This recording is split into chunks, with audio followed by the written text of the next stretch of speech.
O início da rendição silenciosa. Boa noite. Talvez você tenha vivido tentando controlar a ansiedade, se esforçando para parecer tranquilo, tentando forçar o corpo a relaxar enquanto a mente corre sem freio. Talvez já tenha dito a si mesmo que precisa ser mais forte, que precisa aprender a parar de pensar tanto. Mas no fundo, você sabe, quanto mais tenta afastar a ansiedade, mais ela volta. Mais intensa, mais presente, mais teimosa. E você começa a acreditar que há algo errado com você. Que talvez seja fraco, que talvez nunca consiga se sentir em paz. Mas eu quero te contar uma verdade que talvez ninguém tenha dito: o problema não é sentir ansiedade. O problema é achar que você precisa lutar contra ela. A mente ansiosa é uma mente tentando te proteger. Ela só não aprendeu ainda a diferença entre perigo e pensamento. Por isso, quanto mais você resiste, mais ela grita. É como tentar apagar fogo com vento: o esforço parece ajudar, mas só faz as chamas dançarem mais alto. Hoje, eu quero te conduzir por um caminho diferente. Não o da força, mas o da suavidade. Não o do controle, mas o da compreensão. Porque é quando você para de lutar que a ansiedade começa, pela primeira vez, a perder o poder de te dominar. A ansiedade é um sistema de defesa ancestral. Ela existe para te manter vivo. Quando o cérebro percebe ameaça, ativa a amígdala, a região responsável pelo medo. É ela que dispara o coração, acelera a respiração, prepara o corpo para fugir. Só que, às vezes, a ameaça não é real. É só um pensamento, uma lembrança, uma possibilidade. Mesmo assim, o corpo reage como se fosse verdade. E é aqui que começa o ciclo da resistência. Você sente o medo, tenta empurrá-lo para longe, e o cérebro entende isso como sinal de perigo. Se ele está tentando se livrar disso, pensa o sistema límbico, então isso deve ser mesmo perigoso. E ele aumenta o alerta. O coração bate mais rápido, a respiração encurta, o corpo se arma. Quanto mais você luta, mais o corpo acredita que está em guerra. É o paradoxo da mente ansiosa. Quanto mais você tenta se livrar dela, mais ela precisa te proteger. É como um alarme que só toca porque você insiste em desligá-lo sem resolver a causa do incêndio. A resistência cria tensão, e a tensão se transforma em combustível para a própria ansiedade. A saída não está em apertar o botão do controle, mas em mudar a forma como você se relaciona com o que sente. O alarme não precisa ser quebrado. Ele precisa ser compreendido. A terapia de aceitação e compromisso, conhecida como ACT, nasceu do entendimento de que controlar emoções não funciona. O que funciona é mudar a relação com elas. A ACT ensina algo simples e poderoso: aceitar o que se sente não é desistir, é parar de desperdiçar energia em uma batalha interna que nunca se ganha.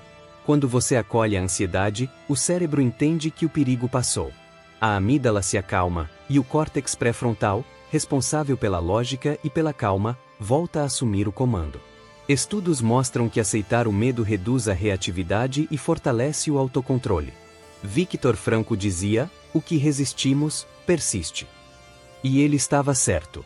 A aceitação quebra o ciclo de resistência e abre espaço para o que realmente importa: agir com consciência, mesmo sentindo medo. Você não precisa eliminar a ansiedade para seguir em frente. Precisa apenas caminhar com ela ao lado, em vez de contra ela. Quando você para de tratá-la como inimiga, ela deixa de ser um obstáculo e se torna uma mensageira. A ansiedade não quer te ferir, quer te avisar. E quando você escuta, ela não precisa mais gritar. Talvez você tenha começado a evitar certas coisas. Lugares com muita gente, conversas difíceis, situações novas. A evitação parece um alívio no início, mas se transforma em prisão. Cada vez que você foge, o cérebro registra: eu estava certo, aquilo é perigoso. E o medo cresce. Aos poucos, o mundo se estreita. As possibilidades diminuem.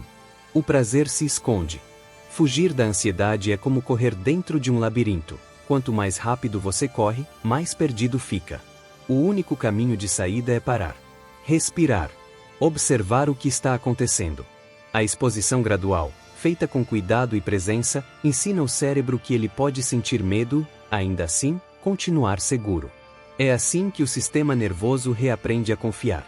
A coragem, aqui, não é a ausência de medo. É a escolha de permanecer, mesmo com o desconforto. É olhar o medo nos olhos e dizer: eu te vejo, mas não preciso te seguir. Quando você se aproxima daquilo que evita, o corpo descobre que o perigo era apenas uma sombra. E é nesse encontro que o medo perde o poder de te controlar. A mente ansiosa precisa de prática, não de promessa. O primeiro passo é observar a respiração sem tentar controlá-la. Sinta o ar entrar e sair, perceba o movimento do peito. Quando o corpo percebe que não há luta, o cérebro começa a silenciar o alarme.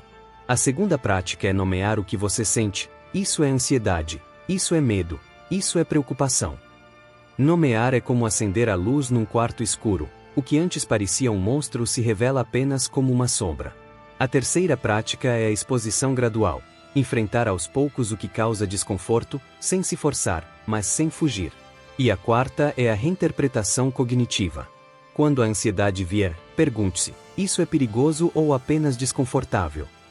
Essa pergunta muda tudo. Ela separa o que é real do que é projeção. A mente ansiosa reage a sensações como se fossem ameaças. Quando você ensina o cérebro a diferenciar uma coisa da outra, ele começa a se acalmar. Essas técnicas não eliminam a ansiedade, elas te devolvem o poder de escolher como reagir a ela. O controle nasce quando você para de tentar controlar. Há um tipo de paz que não depende de eliminar o medo, mas de aceitá-lo como parte da vida. A serenidade não é ausência de movimento, é equilíbrio em meio ao movimento. A ansiedade não precisa desaparecer para que a calma exista.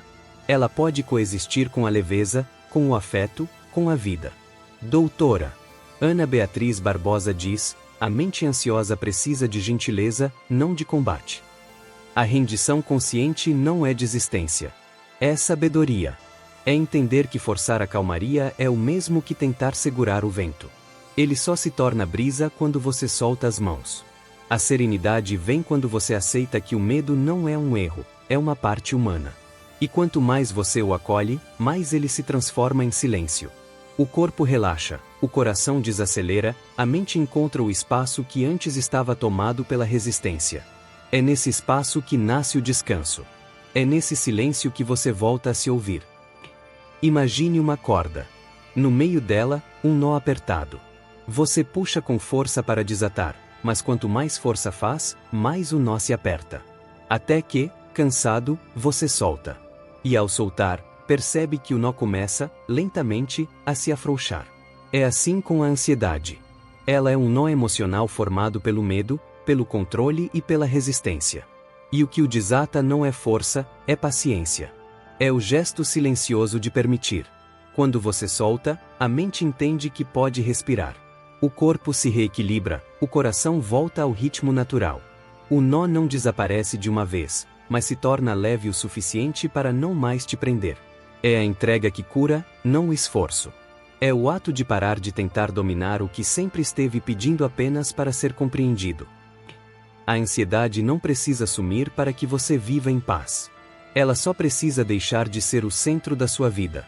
Marco Abud diz: o caminho da saúde mental não é o controle, é a compreensão. Nesse espaço está o nosso poder de escolha. E é nesse espaço que nasce a liberdade. Quando você solta a luta, o medo se desfaz. Quando você para de resistir, a calma vem. A mente ansiosa não é defeituosa. É apenas uma mente que aprendeu a se defender demais.